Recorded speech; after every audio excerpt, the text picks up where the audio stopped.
With the first committee deadline on March 10th, House committees were busy considering bills and hearing testimony on a number of different subjects. Here's a look at what happened during the week. Sweeping legislation that would overhaul the Minnesota Sports Facilities Authority and give lawmakers greater oversight of the board controlling U.S. Bank Stadium was passed 122-7 by the House on Monday. Sponsored by Representative Sarah Anderson, House File 778, as amended, would expand the size of the authority board by giving the legislature additional appointments and more authority. This is very clear that we need to make these changes. There has been a history pattern, if you will, of abuse within the MSFA, and this is our opportunity to right this wrong and put us back on track, and making sure that this is clearly the People's Stadium and not the stadium of special interests and friends and family of certain individuals. Representative Jim Dabney voted against the measure, saying his constituents were still on the hook for $150 million that came with financing the public-private stadium. We're doing some good things. We can just do better. We can keep our commitments. We can respect all the taxpayers of the state. And we can, I'm hoping, come back from conference with a bill that's worth supporting, that protects the people who are helping pay for this, the residents of Minneapolis. The bill now heads to the Senate, where Senator Julie Rosen is the sponsor. And its title agreed to. Lawmakers eyeing education policy this session are focused on what has worked in the past while also offering future proposals that could do no harm. We tried to present a proposal that would have meat in it, cover many of the bases, and yet say to our school districts, do the job that we want you to do in educating our children and being great teachers and responsible school boards and great leaders in principals and superintendents. And we at the legislature will acknowledge that instead of telling you more stuff to do. Chair of the House Education Innovation Policy Committee, Representative Sandra Erickson, sponsors House File 1376, the Omnibus E-12 Education Policy Bill, which was amended and tabled Tuesday for further discussion. The bill was approved as amended Thursday by the committee. It now heads to the House Education Finance Committee. This meeting is adjourned. The Agriculture Omnibus Bill, House File 1717, was considered by members of the House Agriculture Policy Committee on Tuesday.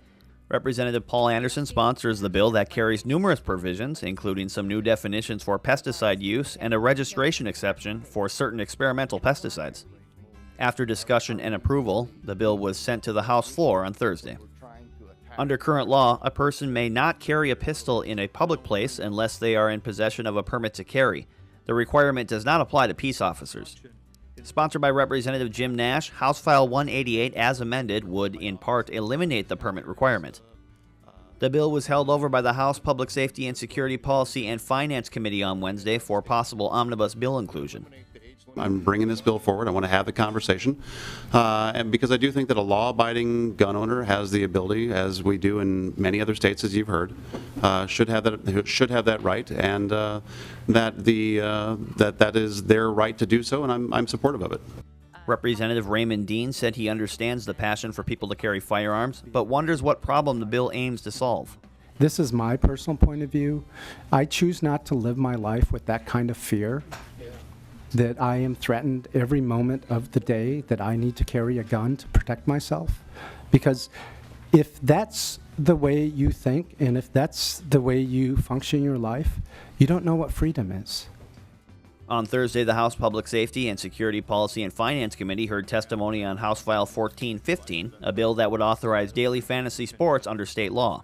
Representative Tony Albright sponsors the bill. Minnesota currently prohibits wagering money on games of chance. However, supporters argue that daily fantasy sports are a game of skill.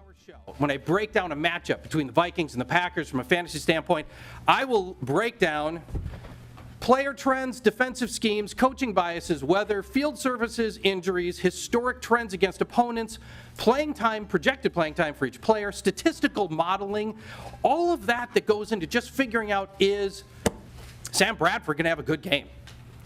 It's a game of skill. The bill, as amended, was approved and referred to the House Ways and Means Committee. On Thursday, Representative Dave Baker presented his bill, House File 1177, to members of the House Health and Human Services Finance Committee. disabled young folks challenged with some mental illnesses and such, when they're transitioning from youth into adult, this mentorship program has done wonders for many people out there and gives them a much better chance to be a very productive individual as they transition into adulthood. I know myself going through adolescence was a challenge on its own. Imagine if you have some other challenges that you're fighting. This program has been proven to work very, very well. The bill would help young people with mental illnesses transition from childhood to adulthood as smoothly as possible through a 2-year grant-funded demonstration project intended to bolster support services and programming throughout multiple rural counties. The bill was laid over for inclusion in a potential omnibus bill. For more coverage on the Minnesota House of Representatives, check out our session daily coverage on the House website, www.house.mn/sessiondaily.